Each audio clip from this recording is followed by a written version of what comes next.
Leçon 56, donner et recevoir. Une leçon archi importante, les amis, parce que donner et recevoir, c'est particulier en japonais. On va commencer avec cette phrase. Tomodachi ni presento o agemasu. Qu'est-ce qu'on a? Tomodachi, je vous rappelle, c'est l'ami. Ni, ça va être la cible. Et on a presento. Presento, ça vient de l'anglais present et ça veut dire en cadeau. O agemasu. Agemasu, c'est quoi? C'est la forme polie du verbe ageru qui veut dire donner. Et ici, remarquez ce qui a marqué. Perspective de celui qui donne.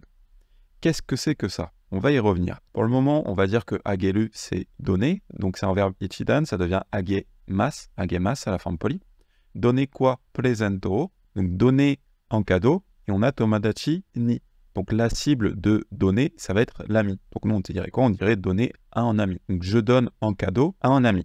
Donner en cadeau à un ami. Il faut savoir que ageru, à la base, ça vient de ce kanji ici, et ça veut dire élever. Élever.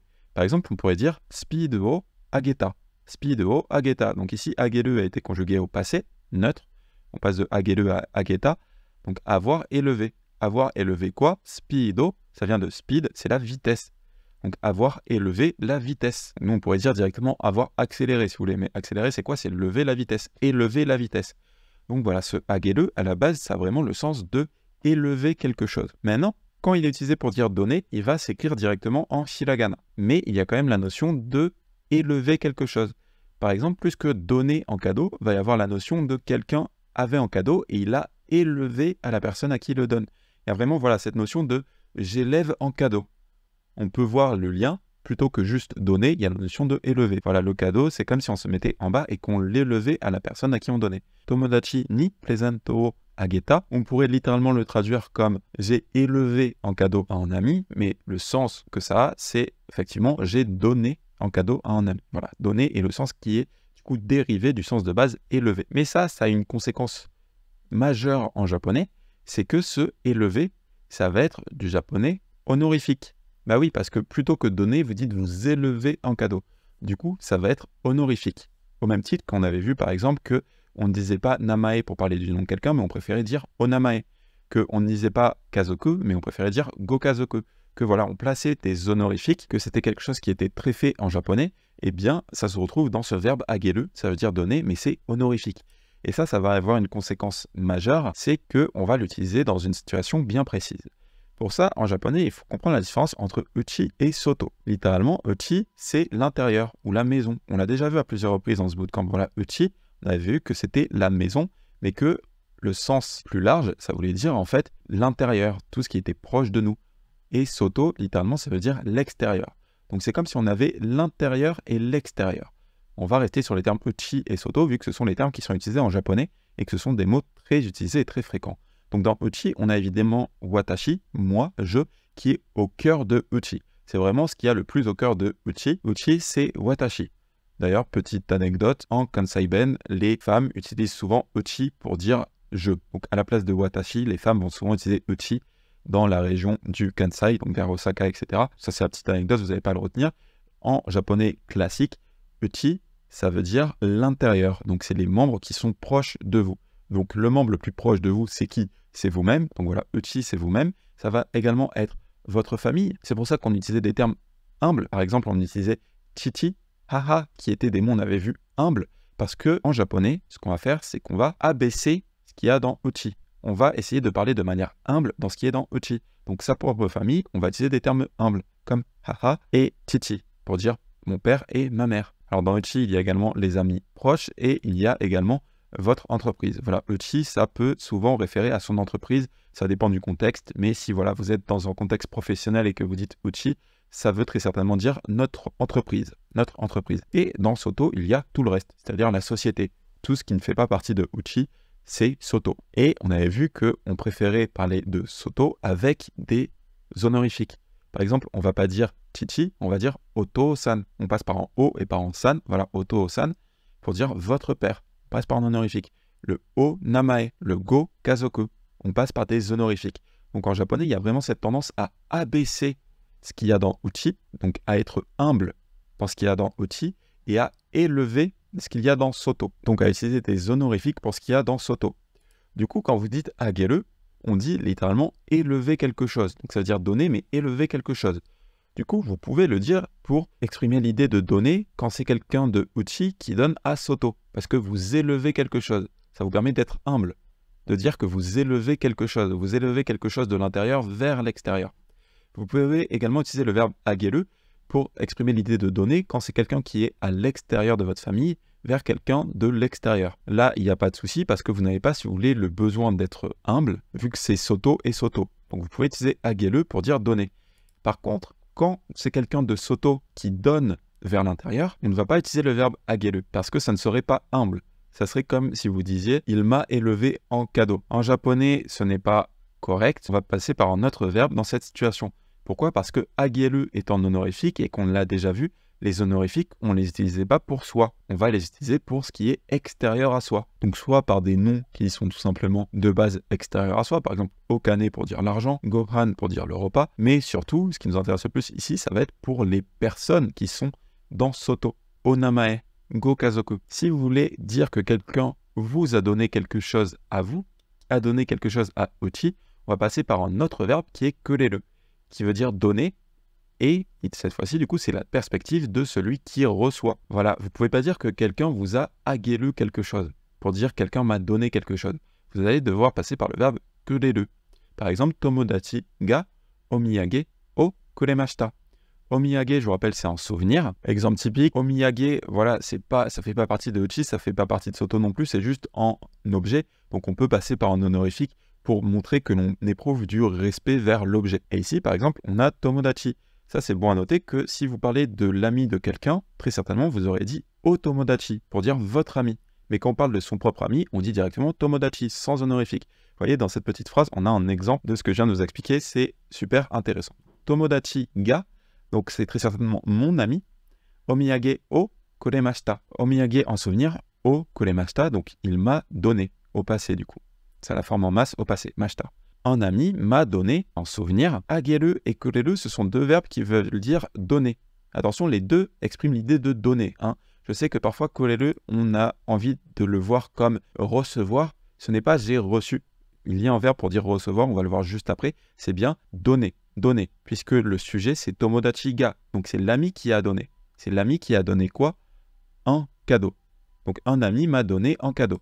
La distinction qu'on peut faire en français, ça serait donner de manière générale. Donc, il faut se rappeler que c'est honorifique. Donc, on ne l'utilise pas pour exprimer un mouvement qui va vers soi. Pour dire me donner ou du coup nous donner, parce que uchi, on a vu que c'était pas forcément que soi, ça peut être également ses proches. Voilà, me donner ou nous donner, ça va être un verbe différent, ça va être kureru. Kureru. Donc voilà, ici en vers, donc de uchi vers soto ou de soto vers soto, on utilise le verbe agele. Mais pour exprimer donner de soto vers uchi, ça va être kureru. Par exemple, on pourrait dire pasokon o kureru. Pasokon o kureru. Il va me donner un ordinateur. Il va me donner un ordinateur. Là, ça montre que c'est me donner, donc on passe par kureru et non pas agele. Si vous dites pasokon o agele, on le traduirait par je vais donner un ordinateur. Et si pasokon o kureru, c'est très certainement il va, on pourrait passer par un pronom neutre, on va me donner un ordinateur. On va me donner un ordinateur. On pourrait dire cette phrase, chichi ni jisho o moraimashita. Qu'est-ce qui se passe ici? Morae, c'est le verbe qui veut dire recevoir. Voilà, il y a un verbe qui veut dire recevoir en japonais.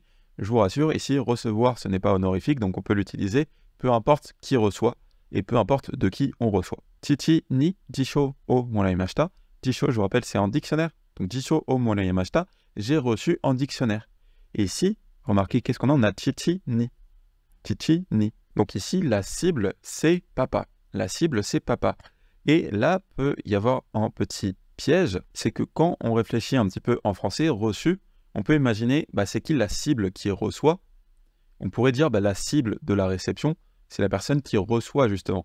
Mais c'est pas ce qui se passe en japonais, puisque ici, chichi ni, c'est pas le sujet. C'est pas le sujet de recevoir. Par exemple, en français, on dirait j'ai reçu. C'est je qui est le sujet. Donc voilà, ga, le sujet, c'est ga. Ici, il n'est pas indiqué dans la phrase parce qu'en japonais, on l'a vu, on ne marquait pas le sujet, c'était évident par le contexte. Mais on pourrait dire watashi ga, c'est moi qui ai reçu. Et du coup, pour marquer de qui est-ce que l'on reçoit, on va le marquer par la particule ni. En fait, c'est le sens de ni qu'on avait vu jusqu'à présent, ça indique la cible. C'est juste que ici, Si on imagine vraiment en déplacement dans le sens recevoir, ça n'indique pas la personne qui reçoit, parce que la personne qui reçoit, c'est le sujet. Ça va indiquer de qui est-ce que l'on reçoit. Donc, dans les verbes de réception, la particule ni indique non pas réellement la destination, mais ça va être la cible de qui on reçoit. On l'avait vu, par exemple, dans Maketa, perdre. On pouvait dire, par exemple, Tom-san ni Maketa, j'ai perdu de Tom-san, pour dire j'ai perdu contre Tom-san. Dans les verbes qui indiquent la réception, la particule ni va indiquer de qui est-ce que l'on reçoit. Pourquoi ? Parce que la personne qui reçoit va être marquée par ga, le sujet. Sachant qu'en japonais, très souvent, le sujet sera invisible. Ici, si vous dites chichi ni, chichi, on sait que vous parlez de votre père, donc vous n'avez pas besoin de dire watashi ga. C'est compris par le contexte, watashi ga serait extrêmement peu naturel. Chichi ni jisho o moraimashita, j'ai reçu un dictionnaire de mon père. Sachant qu'on pourrait également dire chichi kara jisho o moraimashita. Kara, on l'avait vu, ça indiquait l'origine. Ici, c'est beaucoup plus instinctif pour nous, puisque kara, ça indique l'origine, donc de mon père.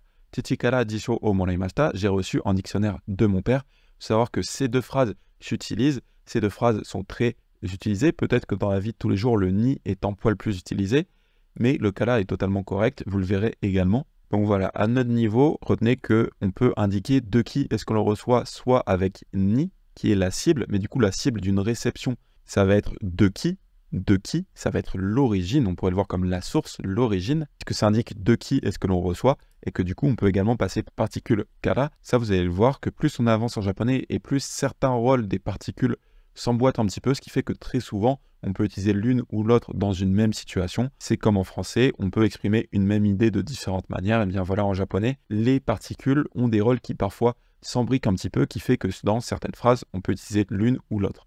Pour dire de qui est-ce que l'on reçoit quelque chose, on peut passer soit par ni, soit par kara.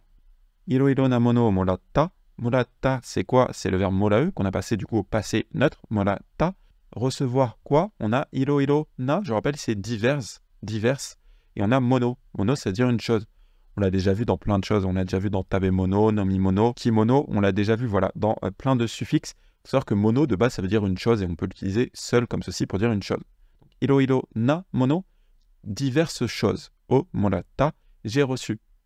J'ai reçu diverses choses. Ici, c'est plutôt avoir reçu diverses choses. Mais par défaut, c'est très certainement j'ai reçu diverses choses. Maintenant, on va faire différentes mises en situation pour voir l'utilisation des différents verbes qu'on avait vus jusqu'à présent. Ici, si on se place de point de vue de Monsieur Bleu, ici, il dirait quoi pour exprimer ce qui est dessiné ici? Il dirait Tomodachi ni presento o ageta.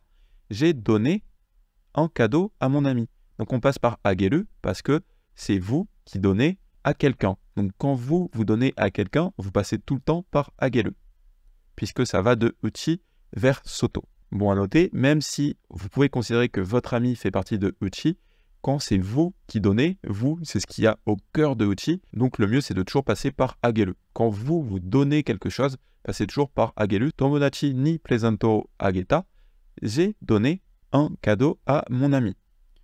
Et du coup, pour décrire cette même scène, si c'était Rouge qui dirait la phrase, qu'est-ce qu'il dirait? Il dirait Tomodachi ga presento o kureta. Et oui, parce que ici, on a Tomodachi ni presento ageta, j'ai donné à mon ami. Donc, c'est bien la cible. C'est bleu, je, qui est le sujet de avoir donné, C'est lui qui donne, donc il donne à qui? Il donne à son ami. Mais du point de vue de Rouge, c'est qui fait l'action? C'est pas je, c'est son ami. Donc c'est Tomodachi ga presento o kureta. Ici, on passe pas par ageru, vu qu'on décrit que quelqu'un a donné à vous. On dit m'a donné. On passe par kureru. Ici, c'est au passé kureta. On pourrait préciser watashi ni, puisque la cible, c'est watashi. Mais en japonais, comme c'est évident par le contexte, on ne va pas le mettre. Si vous dites Tomodachi ga watashi ni presento kureta, ça peut faire très lourd. Ça peut se voir si jamais vous voulez insister sur le fait qu'il a donné à vous, mais de base, en japonais, on ne va pas le mettre. Tout comme on ne dirait pas watashi ga tomodachi ni presento ageta, parce que ça serait compris par le contexte. Donc ça, rappelez-vous qu'en japonais, ce qui est compris par le contexte, on a tendance à l'omettre. Maintenant, si on voudrait décrire cette situation d'un œil extérieur. Par exemple, là, je veux décrire le fait que Monsieur Bleu a donné en cadeau à son ami. Qu'est-ce que je dirais? Je dirais bi ga tomodachi ni presento o ageta. Je passerai par ageru parce que je décris soto vers soto, donc je passe par ageru. Ici, il n'y a pas de uchi qui est concerné, je décris juste ce qui s'est passé, donc j'utilise le verbe ageru. C'est qui? C'est Bleu, donc bi ga, c'est le sujet, qui a tomodachi ni presento o ageta. Sachant que si c'est évident par le contexte, je ne suis même pas obligé de préciser bi ga. C'est-à-dire que si on voit la scène et que je la décris, je pourrais tout simplement dire tomodachi ni presento ageta. Maintenant, si je veux décrire la situation, mais plus du point de vue de Rouge, qu'est-ce que je dirais? Je dirais aru ga tomodachi ni presento o moratta. Il a reçu. Si je décris de Rouge, je dis il a reçu. Je ne vais pas passer par kureru parce que Rouge, il ne fait pas partie de mon uchi. Donc je ne vais pas dire Bleu m'a donné ou Bleu nous a donné. Je vais dire que Rouge a reçu. Donc aru ga tomodachi ni, ça indique de qui est-ce qu'il a reçu. Il a reçu de son ami presento en cadeau. Il a reçu un cadeau de son ami. Sachant que pour décrire cette même scène, en fait, on pourrait utiliser deux stratégies d'expression différentes. Par exemple, si on est à la place de Rouge, on pourrait dire Tomodachi ga watashi ni presento o kureta. Un ami m'a donné un cadeau. Mais on pourrait également dire Watashi ga tomodachi ni presento o moratta. J'ai reçu un cadeau de mon ami. C'est comme en français, on peut dire les deux. Un ami m'a donné un cadeau ou j'ai reçu un cadeau d'un ami. Vous voyez qu'on peut dire les deux. C'est quoi la différence? C'est que si vous exprimez un petit peu de gratitude, on préférera passer par kureta parce que ça permet de mettre votre ami en tant qu'acteur, en tant que sujet. De dire « Ah, un ami m'a donné en cadeau ». C'est l'ami qui est sujet. Si vous dites « J'ai reçu en cadeau d'un ami », le projecteur il est un peu sur vous. C'est vous qui avez reçu en cadeau. Donc voilà, les deux expressions peuvent s'utiliser, mais si vous voulez exprimer un petit peu de gratitude, un petit peu de respect, généralement, on va préférer dire « On m'a donné » que « J'ai reçu ». Voilà, c'est un petit peu plus poli, on va dire, même si les deux peuvent bien évidemment être utilisés. C'était la leçon 56 sur donner et recevoir. On a vu une différence ultra importante en japonais entre uchi et soto qu'on avait déjà en fait évoqué lors des leçons précédentes quand on a vu par exemple les membres de la famille. C'est intéressant de noter que ça a vraiment une influence sur la langue japonaise de manière générale, sur beaucoup d'expressions en fait en japonais, et c'est le cas notamment avec le verbe donner, où on va distinguer me donner, donc donner vers uchi, versus juste donner. On a également vu le verbe recevoir avec un usage de la particule ni qui permettait d'indiquer de qui est-ce que l'on reçoit. Parce que le sujet est la personne qui reçoit l'action et du coup la cible ça va être la source, ça va être de qui est-ce que l'on reçoit. Ça c'est valable pour le verbe recevoir, ça sera également valable pour d'autres verbes en japonais. On a déjà vu par exemple makeru, ça indique de qui est-ce que vous recevez la défaite. Ça sera également valable quand on verra le passif, ça permettra d'indiquer par qui. Par exemple, si on dit la souris a été mangée par le chat, c'est la souris qui est sujet de l'action avoir été mangée, et du coup, par le chat, ça permettra d'indiquer la source, ça permet d'indiquer de qui. Donc voilà, avec les verbes de réception, ni, ça permet d'indiquer la source, ça permet d'indiquer de qui est-ce que l'on reçoit l'action. C'était la leçon 56 sur donner et recevoir.